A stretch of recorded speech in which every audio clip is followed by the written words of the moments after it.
नमस्कार मंडळी. डॉक्टर सुनीता चव्हाण यांच्या भयातून निर्भयाकडे या पुस्तकाचा प्रकाशन सोहळा नुकताच संपन्न झाला. डिंपल पब्लिकेशन प्रकाशित डॉक्टर सुनीता चव्हाण यांच्या भयातून निर्भयाकडे या पुस्तकाचे प्रकाशन सुप्रसिद्ध नेत्रशल्यतज्ञ पद्मश्री डॉक्टर तात्याराव लहाने यांच्या शुभ हस्ते शनिवार 19 मार्च 2022 रोजी बोरिवली येथे मोठ्या दिमाखात संपन्न झाले. या प्रसंगी प्रमुख पाहुणे म्हणून ज्येष्ठ कविवर्य अशोक बागवे आणि ज्येष्ठ साहित्यिक सतीश सोळांगुरकर उपस्थित होते. प्रास्ताविक अशोक मुळे यांनी केले तर पुस्तकाबद्दल भूमिका डॉक्टर सुनीता यांनी मांडली.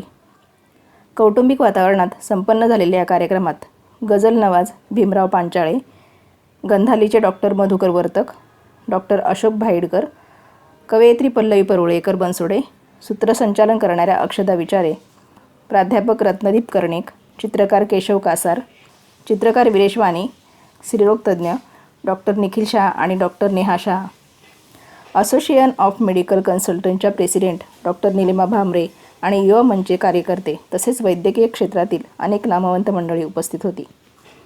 या कार्यक्रमाचे सूत्रसंचालन दिलीप जामसांडेकर यांनी केले तर कार्यक्रम यशस्वी करण्यासाठी सुनीता चव्हाण यांनी खूप मेहनत घेतली. या प्रसंगी मान्यवरांनी आपले विचार मांडले. चला तर मग ऐकूया मान्यवरांचे विचार. समोर बसलेली सर्व मान्यवर मंडळी तसेच माझे आप्तजन मित्रमैत्रिणी यांना विनम्र होऊन नमन करते. आज येथे सन्मान्य साहित्यिक आणि मान्यवरांच्या साहित्यात माझा भयातून निर्भयाकडे संवाद सेतू प्रकाशित होताना आज मला एक साहित्यिक आणि डॉक्टर म्हणून अतिशय आनंद होत आहे. त्या आनंदात तुम्ही सर्वजण माझे आप्तजन डॉक्टर मित्रमैत्रिणी माझा कौतुक सोहळा पाहण्यास येथे जमा झालात हे मी माझं मोठं वैभव समजते. मी एक डॉक्टर आहे पण लेखणीशी सलगी झाल्यामुळे लिखाण करीत असते. या लिखाणाचे 2 फायदे होतात. एक तर वाचकांच्या प्रतिक्रिया काही निंदक तर काही वंदक अशा मिळतात. वंदकीय प्रतिक्रियेमुळे कौतुकमय आनंद मिळतो आणि निंदकामुळे सुधारणेला वाव. लिखाणाची जबाबदारी वाढली आहे याचं भान राहतं. आणि दुसरा फायदा म्हणजे ज्येष्ठ आणि श्रेष्ठ साहित्यिकांच्या समोर बसण्याचं फार मोठं भाग्य लागतं. भयातून निर्भयाकडे संवाद सेतू आज या पुस्तकाचं प्रकाशन प्रेरणा देणारे पुस्तक लिहिण्याची प्रेरणा देणारे माझे काही रुग्णच आहेत. मॅडम, तुम्ही इतकं छान समजावून सांगता, मग तुम्ही लिहित का नाही आणि एखादं पुस्तक का काढत नाही, असे बरेच रुग्ण मला बोलायचे. मग शेवटी त्यांचं म्हणणं मनावर घेतलं आणि हे पुस्तक तयार झालं भयातून निर्भयाकडे. आमच्याकडे येणारा रुग्ण हा शारीरिक आजारानं आणि वेदनाग्रस्तांनी भयभीत असतो. त्याला मानसिकरित्या आधार देऊन त्याचं भय कमी करून निर्भयाच्या वाटेवर चालण्याचं त्याला मार्गदर्शन करावं लागतं. शारीरिक आजार तो घेऊन येतोच पण मनाने दुर्बल झालेला असतो आधीच. त्याची ती दुर्बलता ध्यानात घेऊन मगच त्याच्यावर उपचार करावं लागतं. कारण अर्ध्याहून अधिक आजार हे मानसिक दौर्बल्यातून निर्माण होतात असं मला वाटतं. म्हणूनच औषधापेक्षा डॉक्टरांच्या आपलेपणामुळं गोड बोलण्यामुळं रुग्ण निम्मा बरा होतो असं म्हणतात ते का उगीचच? वैद्यकीय शिक्षण घेण्याच्या आधी मी आजाराविषयक बरीचशी पुस्तकं वाचली होती. आईला वाचनाचा छंद होता आणि तिला कमी वयामध्ये डायबेटीस झाला. त्यामुळं तिनं आहाराचे पथ्यापथ्य, मधुमेहाशी सामना, व्यायामाचे महत्त्व अशी अनेक पुस्तकं आमच्या छोट्या ग्रंथालयात जतन केली होती. मला पण वाचनाचा छंद होता म्हणून त्यावेळेला मी त्या पुस्तकांची पारायणं केली होती. वैद्यकीय शिक्षण घेताना आणखी बऱ्याच पुस्तकांचा त्यामध्ये समावेश झाला. सकारात्मक विचारांवरची पुस्तकं, लैंगिक समस्या आणि शिक्षण, व्यायामाचं महत्त्व अशी मानसिक बुद्धीला चालना देणारी पुस्तकं माझ्या वाचनात आली. प्रॅक्टिस करत असताना जगविख्यात मानसरोगतज्ञ डॉक्टर अल्बर्ट एलिस यांच्या रॅशनल बिहेवियर थेरपीनं मला प्रभावित केलं. त्या थेरपीचा वापर प्रथम मी माझ्या समस्यांवर केला. तेव्हा त्याचा हितकर निकाल पाहून मग मी बरेचसे प्रयोग माझ्या पेशंटवर केले आणि तिथून मला सकारात्मक प्रतिसाद मिळाला. ज्ञान दिल्यानं ज्ञान वाढतं याचा अनुभव घेत रुग्णाला समजावून सांगताना मी जी पुस्तकं वाचली होती त्याचा उपयोग झाला. हे पुस्तक भयातून निर्भयाकडे हे सामान्य लोकांसाठी आहे.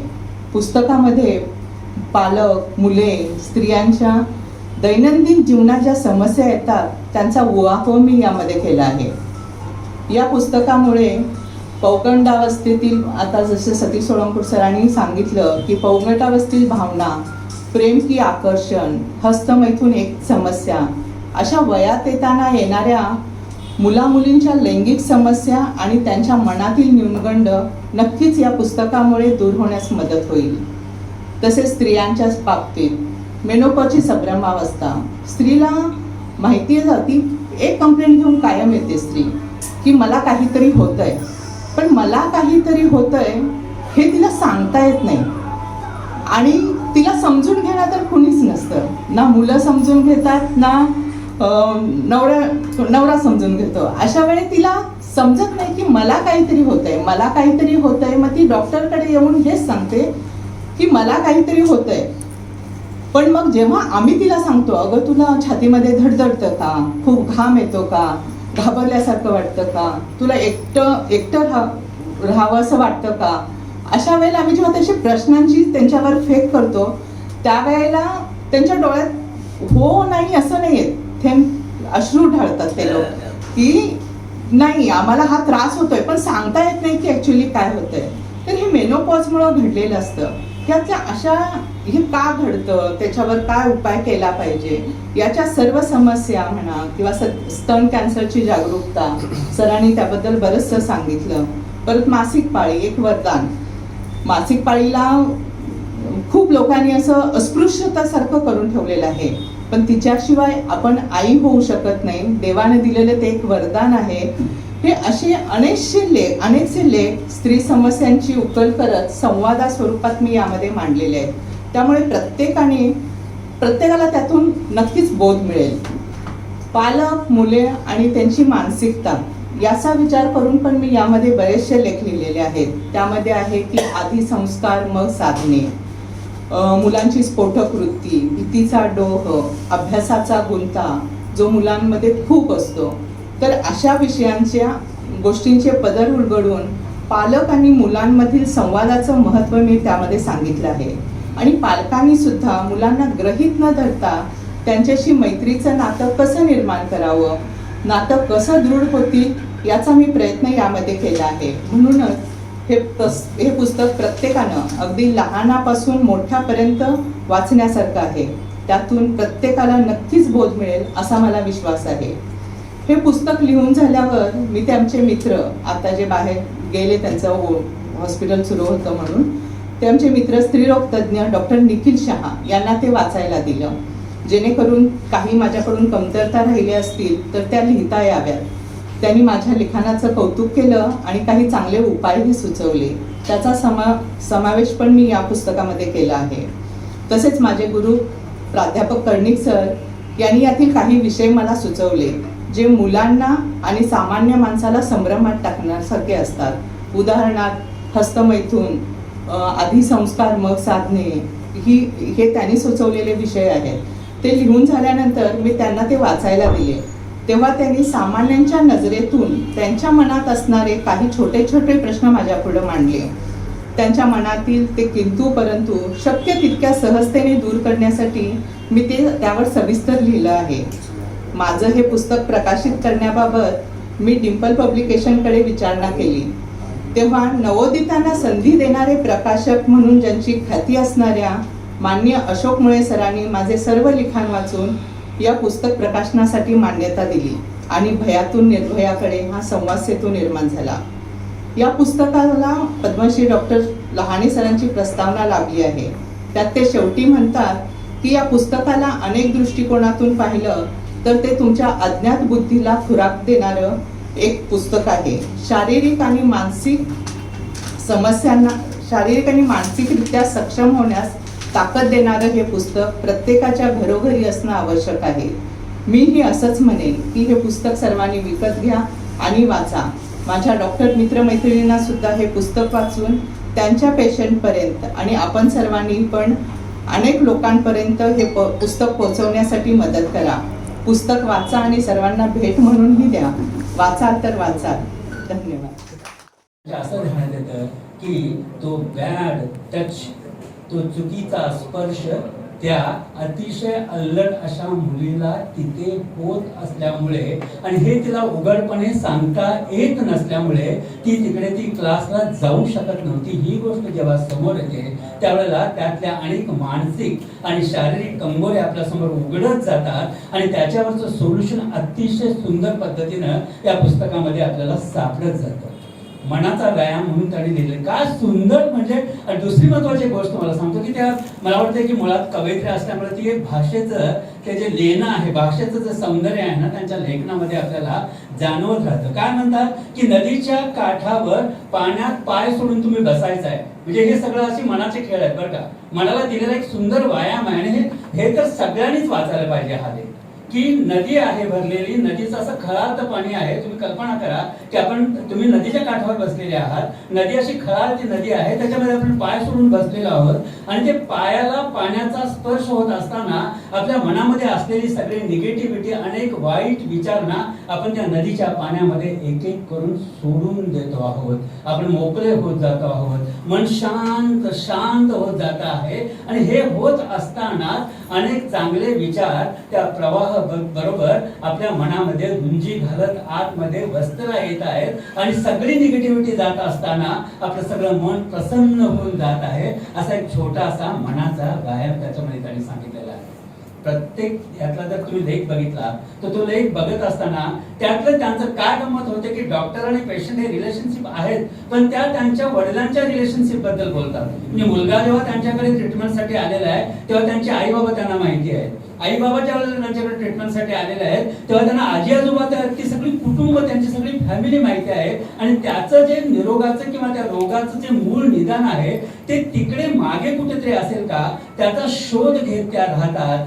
तो एकदा हातामध्ये आला की मनावर फुंकर घालणं सोपं सहज होऊन जातं. ती फुंकर या सगळ्या पुस्तकामध्ये आपल्याला ठाई ठाई जाणवत राहते आणि मला म्हणून वाटतं की हे पुस्तक प्रत्येकाने घरामध्ये ठेवायला पाहिजे, ठेवायलाच पाहिजे. हे जास्तीत जास्त लोकांच्याकडे कसं जाईल याची जबाबदारी म्हणजे कसं जमत आहे की तुम्ही मला ह्या पुस्तकावर बोलवलं इकडे म्हणून मी बोलत नाहीये. त्या प्रत्येक शब्दासाठी मी जबाबदार आहे. आता जे मी बोललो त्याची पूर्ण जबाबदारी घेऊन मी तुम्हाला सांगतो की अतिशय निर्लसपणे अशा प्रकारचं लेखन या पुस्तकामध्ये झालेलं आहे. आधुनिक महत्वाची गोष्ट ज्याचं मला तुमचं खूप अभिनंदन करायचं आहे, याच्यामध्ये डॉक्टर सुनीता कुठेही दिसत नाही.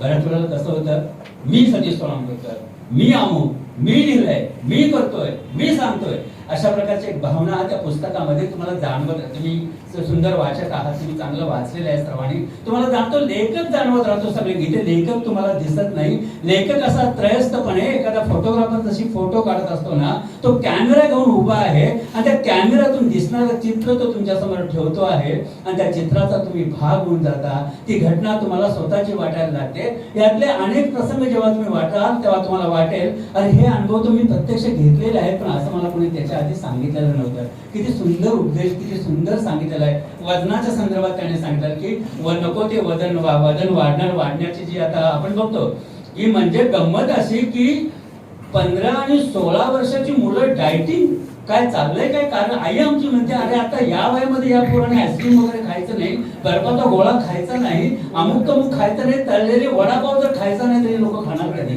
पुढे मोठे झाल्यावर. तुम्ही 60 वर्षानंतर खाऊ नका ही गोष्ट बरोबर आहे, पण ज्या वयामध्ये त्यांनी खायला पाहिजे ते खायला पाहिजेच ना.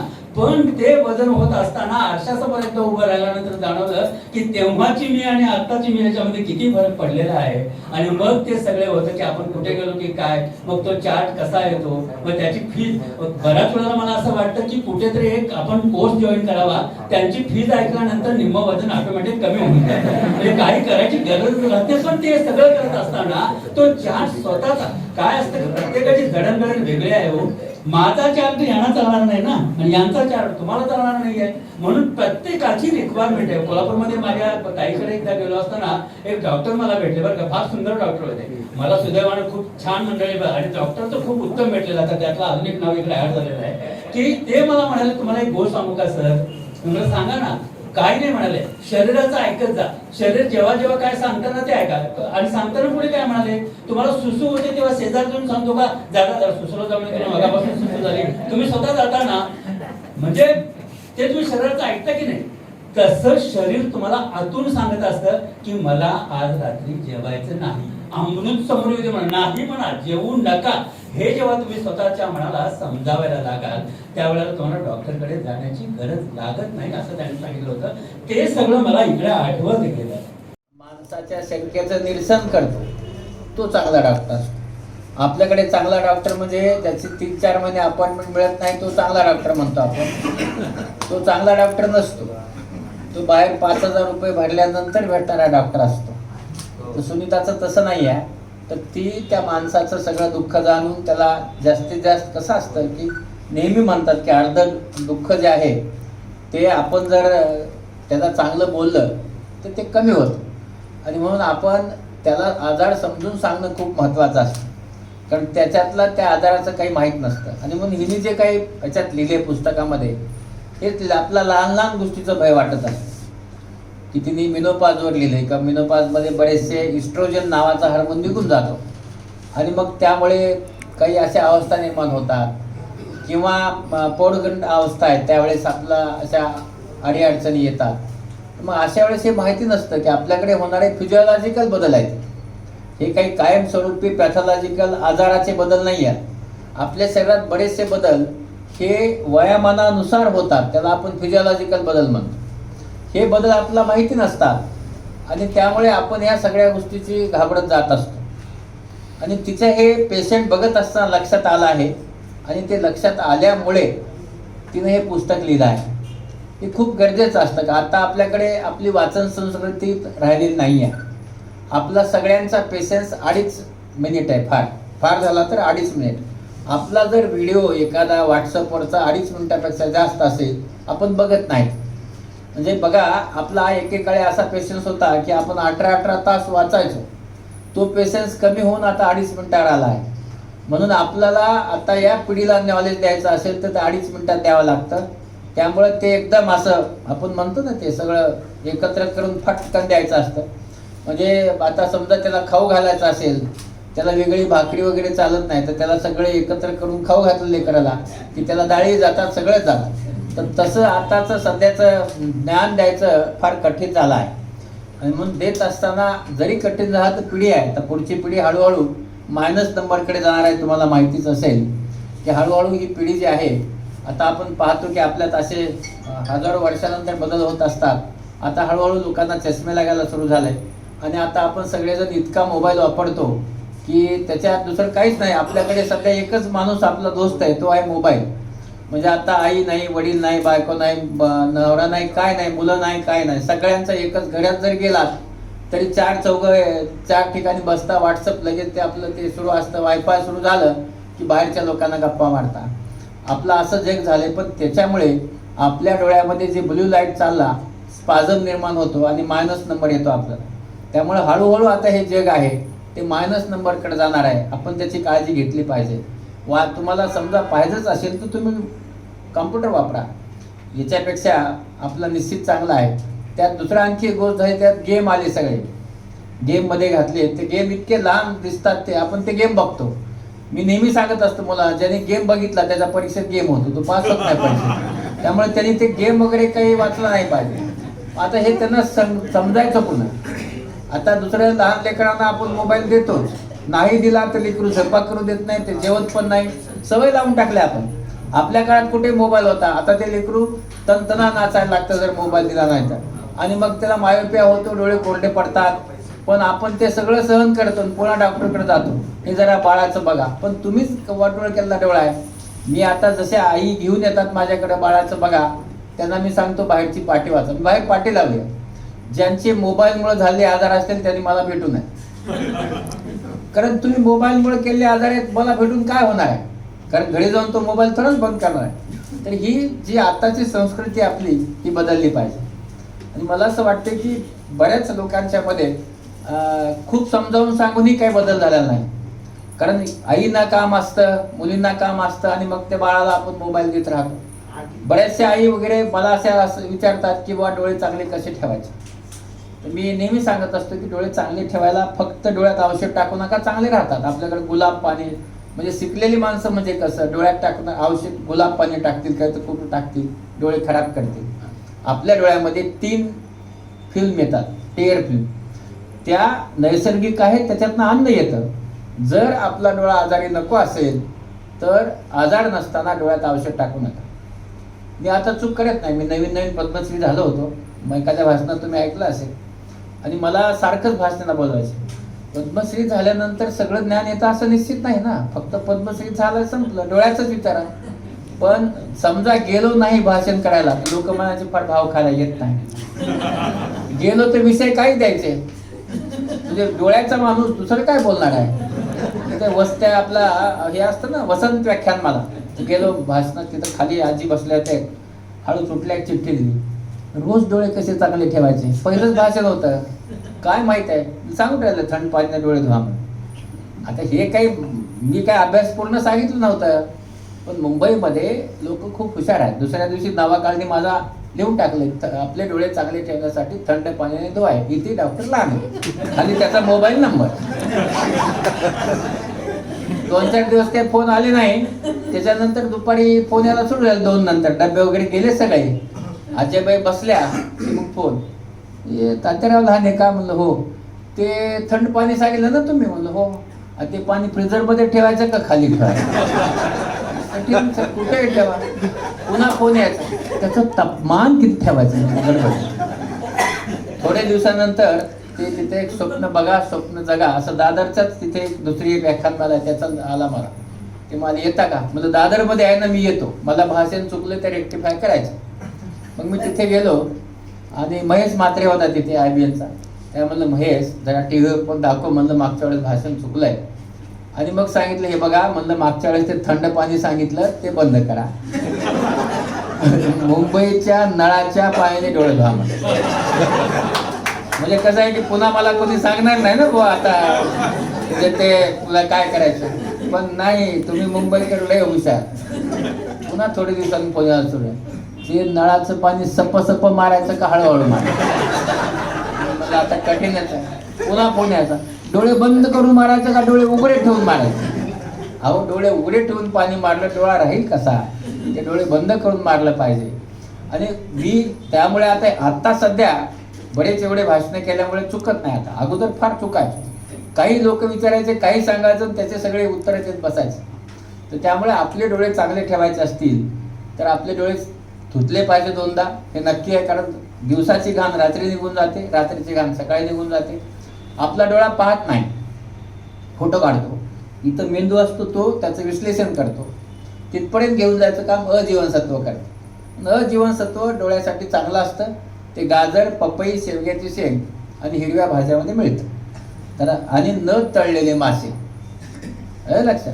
तर याच्यामध्ये ते असतं. जर आपण खाल्लं आपले डोळे चांगले राहतात. तशी आपण काळजी घ्यावी. पण मी गाजर सांगितल्यामुळे पुढच्या वेळेस पुन्हा सगळेजण असे गाजराचा रस, गाजराचा काय शिरा, गाजराचा उपमा, ते लेकरू गाजर असेल गप्प घ्या, असं काय करू नका. म्हणजे आपल्याकडे काय आहे, कुठली गोष्ट एकच पुन्हा पुन्हा करायची सवय आहे. मिळतं ती गोष्ट आपण जास्त वापरतो. आठवड्यातनं एकदाच. पुन्हा मला फोन कराल की फोगल्यास गाजर आठवड्यातनं एकदा एक द्यायचं, पपईची 1 फोड द्यायची. त्याच्यामुळे आपले डोळे चांगले राहतात. मला असं वाटतं की तुम्ही सगळेजण मोबाईलची निश्चितच थोडीशी काळजी घ्याल. अंधारात मोबाईल वापरू नका. आणि सुनीतासारखे लेखक व्हावे. आणि खूप मेहनती मुलगी आहे ती, खूपच मेहनती आहे. तर तिच्या पुस्तकाला मी शुभेच्छा देतो. आणि तिने 3 पुस्तकं लिहिली, पुढे तिने 30 पुस्तकं लिहावे अशी इच्छा करतो. आणि तुमच्या सगळ्यांना एकदा सुनीतासाठी जोरात टाळ्या वाजवा. मी हा प्रयोग जवळपास माझ्या 50% भाषणात करतो. तुम्ही सगळे लिटरेट माणसं आहेत म्हणून तुम्हाला टाळ्या वाजवायला सांगतो. कारण सांगतो का. हे बघा टाळ्या कशा वाजवल्या तुम्ही. कोण वाजवा सांगतं टाळ्या. हात सांगतात, हृदय सांगतं नाही, मेंदू सांगतो. आणि टाळ्या कशा सडन आहेत ना. जसं मला पाण्याचं विचारलं होतं तसं सडन हे टाळ्या वाजवा. त्यावेळेस तुम्ही विचार नाही करत. तर त्यावेळेस तुमच्या मनाची जी ठेवण आहे तुमच्या मेंदूची, त्याप्रमाणे तुम्ही टाळ्या वाजवता. कशा वाजवल्या? मी उंच आहे बघू शकतो. काही जणांनी असे वाजवाय, उगीच वाजवाय सांगायला त्याचे ते बोट खाली, हे काय जाऊ दे, जाई नाही वाजव. दुसरे असे आणि तिसरे असे. बोटाची जी डिरेक्शन आहे, दिशा आहे बोटाची, ही खूप महत्वाची आहे आयुष्यामध्ये. ज्याचे खाली बोट वाजवून टाळ्या वाजवल्या ना, त्याला जन्मभर मोठं व्हायचंच नाही, कारण इच्छा नाही आहे. तो आपलं जाऊ दे आहे त्याच्यात समाधान. किंवा त्याच्या खाली जो असं वाजवतो ना हे पुढे बोट, त्याचं कसं आहे, तो स्वतःवर कुठलाच दोष घेत नाही. पोराला मार्क कमी पडले, बायकोचं चुकलं, किंवा समजा काही झालं, बायको म्हणते नाही नवऱ्याने लक्षच नाही दिलं, बरोबर आहे, म्हणजे दुसऱ्याला दोष देते बघा. आणि हे जो अशा टाळ्या वाजवतो तो काय विचार करतो की आपल्याला प्रगती करायची, हो किंवा नाही हो, त्याची इच्छाशक्ती असते. त्याला म्हणतात पॉझिटिव्ह थिंकिंग. ज्याच्या हात खाली आहे ते निगेटिव्ह थिंकिंग आहे, ज्याच्या हात पुढे आहे ती निगेटिव्ह पॉझिटिव्ह थिंकिंग आहे, आणि ज्याच्या हात वर आहे त्याची पॉझिटिव्ह थिंकिंग आहे. तर एकदा हात वर करून सुनीतासाठी जोरात टाळ्या वाजवा. Wow, thank you. आता हात वर करायचे फायदे सांग. आपल्याकडे सध्या ऑक्सिजन खूप कमी आहे. शाळेमध्ये पीटी शिकवतात. असा हात केल्यानंतर आपल्या इथं जे छाती आहे ना, फुफ्फुस, त्या फुफ्फुसापासून दूर जाते. असं केल्यानंतर भातं बघितलं कधी लोहारात, त्याच्यामध्ये आकुंचन प्रसारण पाहून आपलं फुफ्फुस मोठं होतं. असं केल्यानंतर दुप्पट वेगाने हवा आपल्या पोटात जाते, आपल्या फुफ्फुसात जाते. आणि म्हणून जे 20% ऑक्सिजन आहे, तर तो 20% ऑक्सिजन 40% होतो. आणि म्हणून जी माणसं आपण रोज व्यायाम करतात त्यांचं जर 1 मिनिट अशी टाळी वाजवली तर 1 दिवसाने आयुष्य वाढतं. किती दिवसाने? तर तुमचं मी आत्ताच भाषण करता करता 1 दिवसाने आयुष्य वाढवलंय. पुन्हा 1 दिवसाने आयुष्य वाढवून घ्या. जय हिंद, जय महाराष्ट्र. निवेदकाकडे. आणि मला असं वाटलं सुनील की यांना जर प्रमुख वक्ता म्हणून बोलवलं असतं आणि आम्हाला निवेदक तर चाललं असतं. कारण मध्येच मराठी मध्येच हिंदी काय मला कळलं ना. तुम्ही हिंदीत नाही ना पुस्तक लिहिलं? नाही. काय झालं, आदरणीय लहाने सरांनी इतका सुंदर कार्यक्रम त्यावर नेला होता. आणि त्यानंतर असं मला लक्षात आलं की डॉक्टर गेले, म्हणजे हे 2 डॉक्टर होते, आम्ही 2 पेशंट होतो, आणि हे संवाद सेतू होते प्रकाशात. आणि हे सगळं असं झाल्यानंतर मध्ये सत्कार सुरू झाले. तर मला कळेना की हा अतिशय गंभीर कार्यक्रम आहे, अतिशय गंभीर पुस्तक आहे. तर एकदा असंच मी याला गेलो होतो सरळगावला. तिकडे एक आमदार होते.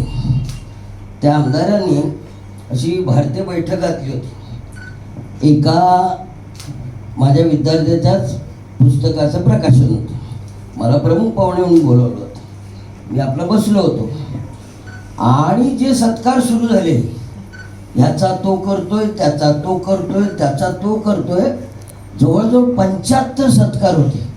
तर मी म्हटलं हा सत्काराचा कार्यक्रम जर आदल्या दिवशी केला असता तर फार बरं झालं असतं, नाही का?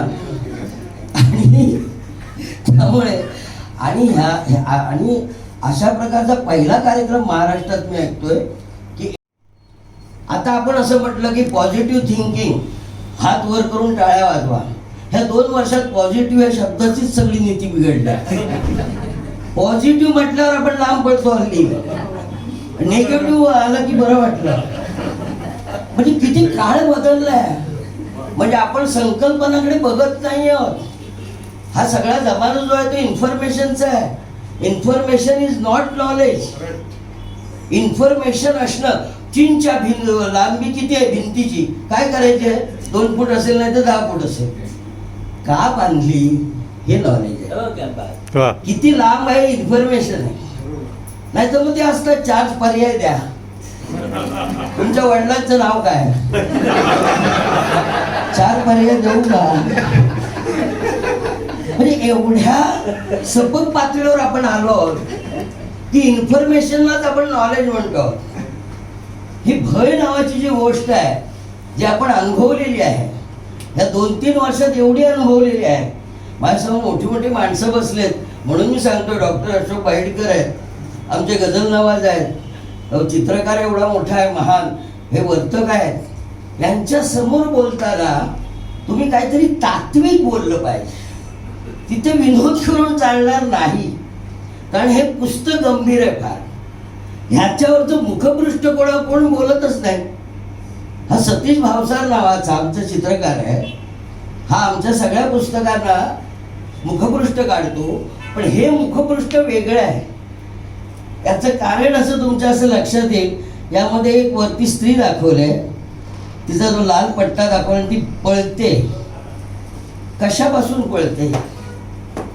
स्त्री स्वतंत्र झाले का अजून आपल्याकडे? स्त्री फक्त ड्रेस बदलला, ॲड्रेस बदलला, बरोबर. मनाचं काय? अंतरंग. किती सोपेपणाने आपण शब्द वापरतो, अंतरंग. मी सांगतो की जगामध्ये सगळ्यात श्रेष्ठ रंग कुठला असेल त्या रंगाचं नाव आहे अंतरंग. आणि अंतरंग हा शब्द नीट बघा, तुम्हाला कळेल. अंतरंग डोळ्यासमोर आणा. शब्द 4 अक्षरांचा आहे. पहिलं अक्षर आणि शेवटचं अक्षर एकत्र केले की अंग होतं. शेवटची 2 अक्षर एकत्र केली की रंग होतं. शेवटची 3 अक्षर एकत्र केली की तरंग होतं. आणि पहिली 2 केली की अंत होतो. म्हणजे शरीरातला, अंगातला रंग आणि तरंग यांचा जिथे अंत होतो त्याला अंतरंग.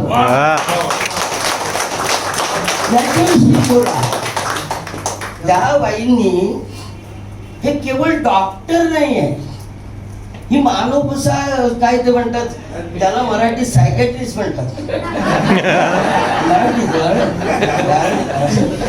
मला येत नाही ना एवढं. मानवपुसा काय ते, आता नेत्र शल्य चिकित्सक, डोळ्यांचे डॉक्टर. किती सोपं आहे हो. कशाला आपण एवढं गोजड करतो मला कळत नाही. कुक्कुट पालन केंद्र, अरे त्या कोंबड्याला काय माहिती आपल्याला कुक्कुट बोलतात, पण कुक्कुट असं म्हणजे काय आहे. संस्कृत भाषेविषयी मला फार आदर आहे, पण ती सत्य लपवणारी भाषा आहे. एकाला गाढव म्हणलं की राग येतो, पण गर्धब राजा आहे की नाही. आमच्या घरामध्ये मुशकराज पडाले बरं का. सत्य लपवणारी भाषा आहे. त्यामुळे हे शल्य बघा कुठे निर्माण होत माहिती. निर्मिती आणि निर्मिती कशी होते माहिती का, की ज्याच्याकडे शल्य असतं ना खरं, त्याच्याकडूनच कौशल्य निर्माण होतं. शल्याशिवाय कौशल्य नाही. हे शल्य जाणून घेतलं अंतरंगातलं, टेथोस्कोपमुळे काही कळत नाही. आपल्याला काय वाटतं माहिती, आपण पेशंट म्हणून जातो ना, डॉक्टरने जोपर्यंत स्टेथोस्कोप लावला नाही तोपर्यंत आपल्याला काय आलं नाही. काय लोक कानात न घालता सुद्धा चेकअप करतात. आपलं लक्षच नसतं, आपलं इकडे लक्ष असतं आणि इथे घातलेलं नसतं, इकडे असतं. डॉक्टर जेवढा जास्त बोलेल पेशंटशी, जेवढा जास्त तो संवाद करेल. संवाद बघा काय गंमत आहे, आपल्याकडे काय काय शब्द आपल्याला माहितीच नाही. पूर्ण आणि संपूर्ण एकत्र नव्हे. माझं जेवण आज पूर्ण झालं, पण माझं जीवन संपूर्ण होतं. पूर्ण कुठे वापरायचं आणि संपूर्ण कुठे वापरायचं. हा, संस्कृती काय मोठे मोठे लोक वापरतात शब्द. संस्कृती, संस्कृती याचा अर्थ काय? सगळ्यांनी मिळून केलेली कृती संस्कृती. एवढं सोपं आहे. पण आपल्याला ना उगाच कोणातरी कठीण ऐकल्यानंतर तो विद्वान असेल असा आपला कायच असतो. ज्यावेळी पेशंट यांच्याकडे येतो ना, हां, त्याला रोगी म्हटलं की मला जरा त्रास होतो. पेशंट बरा आहे म्हणजे त्याच्यात पेशन्स आहे, तो पेशंट. तर तो जो पेशंट येतो त्यावेळी तो काहीतरी आशा घेऊन येतो. तो डोळ्यामध्ये असं, आपल्याला माहिती आहे आपल्या फॅमिली डॉक्टर नावाची गोष्ट का आली. What is mean by family, कहा मिली. हां, फॅमिली याचा अर्थ तो आपल्या कुटुंबापैकी एक आहे. त्याचं नुसतं नाव ऐकलं तरी त्या दवाखान्यात दरवाजात गेलं की अर्धा भरा होतो. हे डॉक्टरचं काम जास्त महत्त्वाचं आहे. जे आपण आता पाहिलं 2 वर्षामध्ये, आपल्याला नक्कीच बूस्टर दिला तर नुसतंच पाणी दिलं काही कळलं नाही. ज्या गोष्टीमध्ये आपलं अज्ञान असतं ती माणसं मोठी असतात आपल्यासाठी, कारण आपल्याला काहीच माहिती नाही डॉक्टरीबद्दल. पण या बाईकडे नाव सुनीता आहे, जिची नीतीच फार चांगली आहे, नीती सुंदर आहे. आणि ती ज्यावेळी एखादा पेशंट बघते त्यावेळी हा म्हणाला तसं डॉक्टर म्हणून जात नाही, ती पेशंट बघतच नाही, समोर आलेला माणूस बघते. लक्षात ठेवा, माणूस. आणि माणसाला सध्या कोण बघत नाहीये. एक प्रॉडक्ट झालेला आहे माणूस, म्हणजे इट्स अ प्रॉडक्ट. केवढा विकला जातोय बघूया. माणसं विकायचा धंदा तर सुरूच आहे शासनाचा. शासन म्हणतोय, पक्ष नाही. पुन्हा लक्षात घ्या, शब्द माझ्याकडनं तुटणार नाही. शासन कुठलंही हो, ते माणसाला प्रॉडक्ट म्हणूनच वापरतात.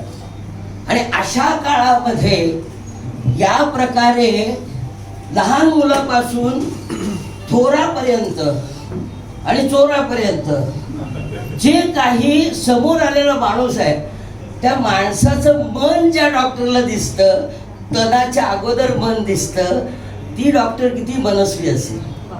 आणि ती ज्यावेळी अशा प्रकारे प्रश्नोत्तराने बोलते आणि स्त्रियांविषयी जास्त लिखाण आहे याच्यामध्ये. आपल्याकडे माझा तर सिद्धांतच आहे, स्त्री जेवढी मनात बोलते ना तेवढी जनात कधीच बोलत नाही. तिच्या मनामध्ये सुरू असतात ग्रंथ सगळे. आणि ती जेवढी स्वतःशी बोलते आणि एका दुसऱ्या स्त्रीकडे मोकळे होते, त्यावेळी हा जो संवाद आहे हा सगळ्यात महत्वाचा आहे. म्हणून त्याला सेतू म्हटलंय. सेतू म्हणजे आता ढासळणारे पूल नव्हे.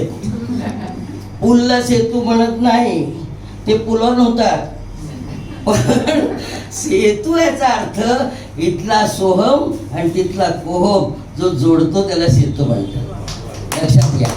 आणि ह्या म्हणून म्हटलं, शब्दाकडे आपण लक्ष देत नाही.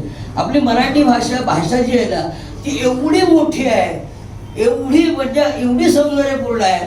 ती माझी मातृभाषा असल्यामुळे जसं आईचं सौंदर्य आपल्याला कळत नाही, कारण ती किचनमध्ये असते, गॅसवर नाही, गॅस जवळ असते, म्हणून ती कळत नाही. पण एका समारंभात नटली की कळतं, अरे माझी भाषा किती सुंदर आहे. बरोबर की नाही? मी माझ्या विद्यार्थ्यांना सांगतो शब्द कसे वापरायला पाहिजेत. म्हैस गाभण होते आणि आई गरोदर असते. आपण असं म्हणतो आई माझी गाभण आहे. हा शब्द सगळ्यात महत्वाची गोष्ट आहे. त्यामुळे त्यामध्ये जे शब्द वापरतो आपण पेशंटसाठी, त्या पेशंटला समजून घेताना एवढं की मी संवाद वाचत होतो, फक्त यांचे संवाद एकदा वाचले, पेशंटचे नाही. तो घाबरेटच आहे, तो घाबरलेलाच आहे, तो भयंकर आहे, तो डोळ्याने रडणारच, तो सांगणार नाही, अंतःकरण उघडं करून सांगणार नाहीच. त्याच्या मनावरचे पडदे, पापुद्रे असे आपण केळ्याची साल हळूच काढतो ना, तसं काढणारा डॉक्टराचं मन मला ह्याच्यात जाणवलं. आणि म्हणून मी म्हटलं की ह्या सगळ्या कथांमध्ये, मी कथा सांगणार नाहीये, ते तुम्ही वाचणार नाही तर. त्यामुळे कथेपेक्षा हा जो नायक आहे त्या कथेचा, ही नायिका आहे त्या कथेची, हा जो सेंट्रल पॉइंट आहे मराठीत, मध्यबिंदू, हा मध्यबिंदू कसा परीघ निर्माण करतो. मला कसं जाणायला माहिती आहे, मध्यबिंदू नसेल तर परीघाला अर्थ नाही. भूमितीमध्ये शिकवतच नाही आपल्याकडे.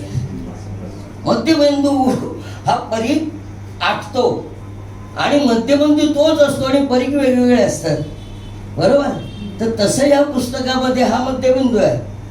आणि हे सगळे जे परीघ आहेत त्यामध्ये मेनोपॉज असेल, हस्तमैथून असेल, घाबरलेली मुली असतील, 16 वर्षीय मुली असतील, यांना कधी कुटुंब समजून घेत नाही, ही आताची स्थिती आहे. पूर्वी कुटुंबाला कळायचं, आईला कळायचं, वडिलांना कळायचं की काय झालंय माझ्या लेकाला, काय झालंय माझ्या बालकाला. आता इकडे पालक वेगळा, बालक वेगळा, आणि बालक जातो चालकाकडे म्हणजे शाळा, आणि पालक जातो दुसरीकडे कुठेतरी मेथीच्या जोडीकडे. तर अशा प्रकारच्या ह्या स्थितीमध्ये जेव्हा डॉक्टर हा तुमचा ऐकणारा, लक्षात घ्या हो, समजून घेणं याला सौजन्य म्हणतात. समोरच्याला समजून घेत नाही आपण. समोरच्याची आपण ज्यावेळी काय म्हणतो, छायाचित्र आपलं असतं ना मनात, आमका वकील आहे, आमका डॉक्टर आहे, बरं का तो कॉर्पोरेट क्षेत्रामध्ये आहे, बरं का तो फार मोठा आहे. नाही रे, तो माणूस कसा आहे. उपजीविका वेगळी, मुलं म्हणायचे, उपजीविका वेगळी. पोट भरण्यासाठी कोणी काही हवालपण काम करतो, पण ही जीविका आहे. इथे तुमचं जीवन आहे, इथं तुमचं स्वतःचं मन आहे. आणि हे याच्याकडे लक्ष सध्या आपल्या चंगळवादामध्ये गेलेलं नाही. आणि म्हणून ही सौजन्याची जी मूर्ती आहे, ही ज्यावेळी दुसऱ्याला पेशंट समजत नाही, त्यातला माणूस जाणून घेते. आणि एकदा माणूस जाणून घेतला ना, ते सगळे ताप सगळे हरतात. कारण ज्ञानेश्वरीमध्ये 6व्या अध्यायामध्ये एक ओवी आहे ज्ञानेश्वरांची, फार महत्वाची ओवी आहे. आता ज्ञानेश्वरी म्हटल्यानंतर सगळ्यांचं असं जॅकेट डील गेलं कुठे, ज्ञानेश्वरी कुठून आली व्हावी. हां, आता कोणाच्याही घरी मराठी माणसाच्या ज्ञानेश्वरी असेल ना, तिथे सत्यनारायणची पूजा बांधली पाहिजे, बरोबर. त्याच्यामध्ये एक ओवी आहे, त्यांनी दैवी गुण सांगितले ज्ञानेश्वरांनी. त्यातला पहिला दैवी गुण कुठला आहे, तो दैवी गुण यांच्यामध्ये आहे. तो पहिला दैवी गुण असा आहे, आता परिसा नेणीजी, आता परिसा नेणी, जो धुरेचा बैसणा, बैसे तो आकरणा अभय असे. पहिला गुण अभय आहे. अभय हा दैवी गुणामधला पहिला गुण असं ज्ञानेश्वरांनी सांगितलेलं आहे. आता हे याचा संदर्भ इथे लावा. एकदा माणूस भयमुक्त झाला की त्याला कुठलाही आजार होत नाही. आपण आता सगळे मानसिक दृष्ट्या आजार आहोत, कारण आपल्याला घरी येऊन भीतीची इंजेक्शन दिले. म्हणजे डॉक्टर तर तिकडे जाऊन उघडायचे, काही चांगले डॉक्टर आहेत, पण हे काही तिकडे.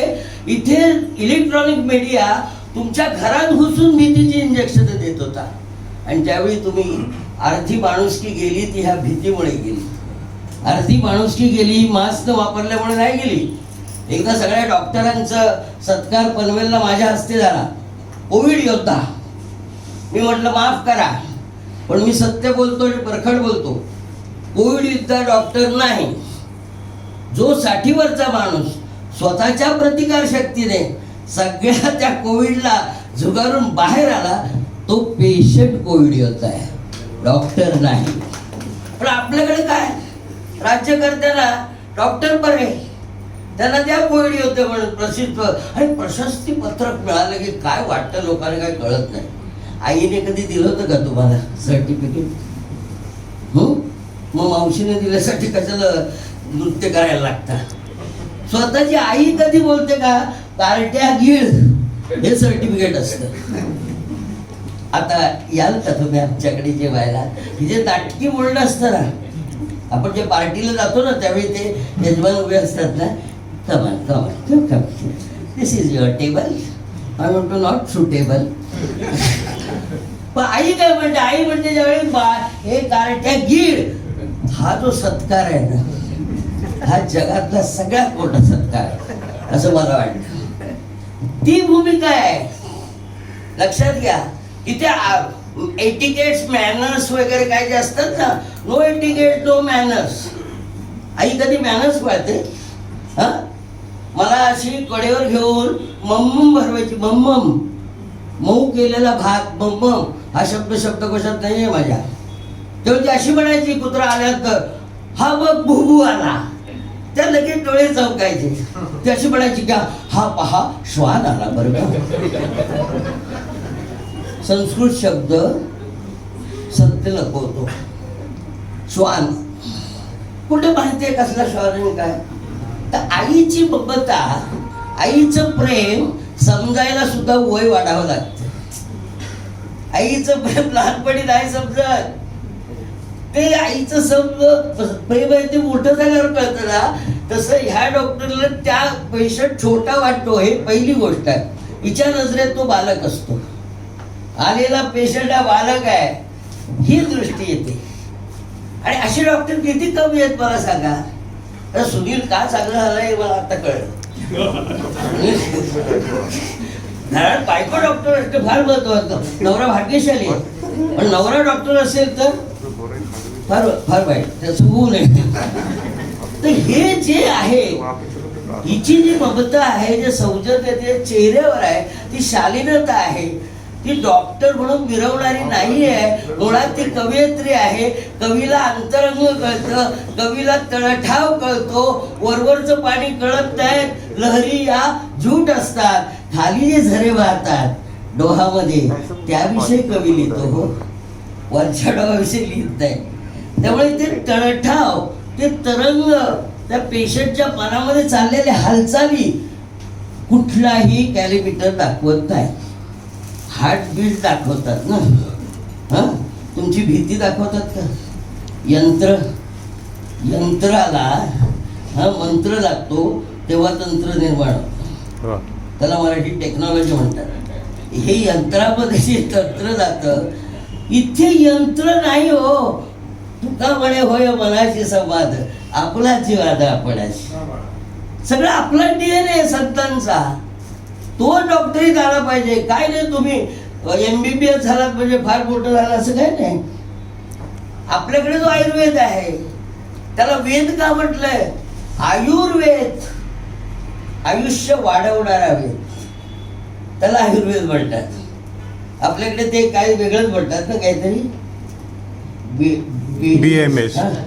हा, बॅचलर ऑफ मेडिसिन अँड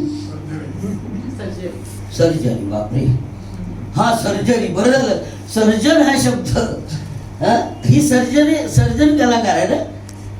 डॉक्टरला मध्ये सर्जन म्हणतात आणि निर्मिती करतो त्याला पण सर्जन म्हणतात. सृजन आणि सर्जन दोन शब्द आहेत. तर ह्याचं अंतकरण तुम्ही ह्याच्यात पेशंट पेक्षा डॉक्टरचं समजून घ्यायला पाहिजे की असे जर डॉक्टर आपल्या महाराष्ट्रात, आपल्या एरियामध्ये जर आले तर मला वाटतं भीतीचा लवलेश राहणार नाही, एकही पेशंट उरणार नाही. आणि मग निकोप समाज ज्याला आपण म्हणतो, निकोप संस्कृती ज्याला आपण म्हणतो, भयग्रस्त नसलेली संस्कृती ज्याला म्हणतो.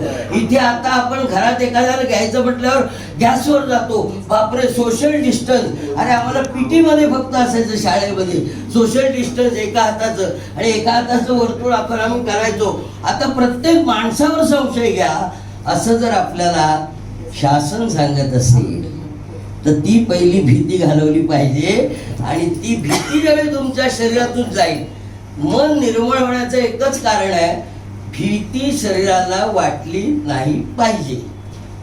मग आपोआप मन, कारण विनोबांचं एक फार सुंदर ललित लेख आहे.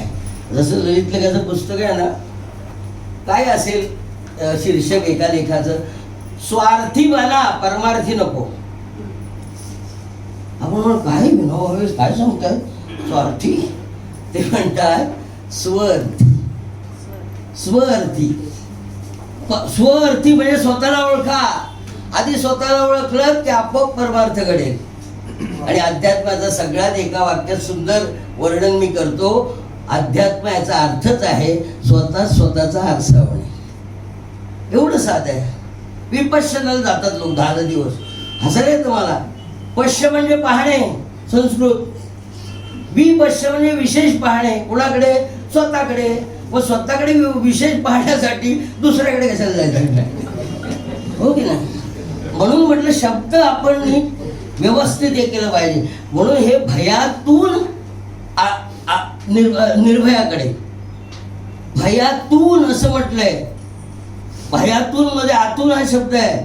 भयामध्ये जो डोहा आहे, त्या डोहामध्ये जी माणसं आहेत ती वर काढण्याचं काम यांच्यासारखे शल्य चिकित्सक करतात. आणि मग त्यातून मग निर्भयाकडे. म्हणजे बघा प्रवास कसा आहे, पहिला व्हर्टिकल आहे आणि मग हॉरिझॉन्टल आहे. हे सांगितलं की लगेच कळतं लोकांना. हा, व्हर्टिकल. मी तर विद्यार्थ्यांना सांगायचो, काय व्हर्टिकल? जिचा व्हर्टिकल ती व्हर्टिकल. तो व्हर्टिकल म्हणजे हा खालून वर येणं, हा पहिली गोष्ट आहे. आणि मग असे चालत जाणार. त्यामुळे ह्याच्याकडे कोणच बघत नाही की भयातून निर्भयाकडे. मगाशी ते असे टाळ्या बिळ्या दाखवले ना, तसंच आहे इकडून असं.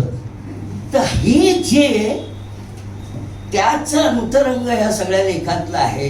म्हणून मी उगाच वाटलं नाही, मी प्रोफेसर आहे म्हणून म्हटलेलं नाही किंवा विद्यापीठाचा कुलगुरू म्हणून म्हटलेलं नाही की आपल्याकडे जी बक्षिसं किंवा पुरस्कार देतात ना, मी बराच वेळ म्हणतो काही काही जणांना तिरस्कार पण दिला पाहिजे. सारखे आपले पुरस्कार, या वर्षाचा अतिशय उत्कृष्ट तिरस्कार या नगरसेवकाला, नाही का? ते पुरस्काराचं पण लोण आलेलं आहे. ते ह्याला पुरस्कार काय देणार तुम्ही? हे पुरस्काराच्या पलीकडचं आहे. म्हणून म्हटलं साहित्य अकादमी म्हटलं मी.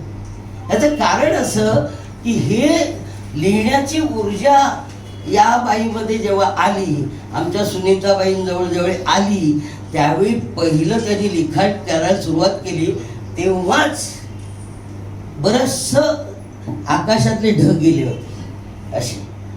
आणि म्हणून अशोक मुळेचं कौतुक करायला पाहिजे की याच्यामुळे हे जे पुस्तक आलेलं आहे, हे पुस्तक याची जास्तीत जास्त प्रसिद्धी झाली. हा म्हणाला ना की ह्याच्यात ठेवा म्हणून, टाटाला प्रत्येक डॉक्टराला द्या आधी. जेवढा मराठी माणूस असेल, म्हणजे मराठी कळत असेल असा जर डॉक्टर असेल तर त्याला हे पुस्तक दिलं पाहिजे.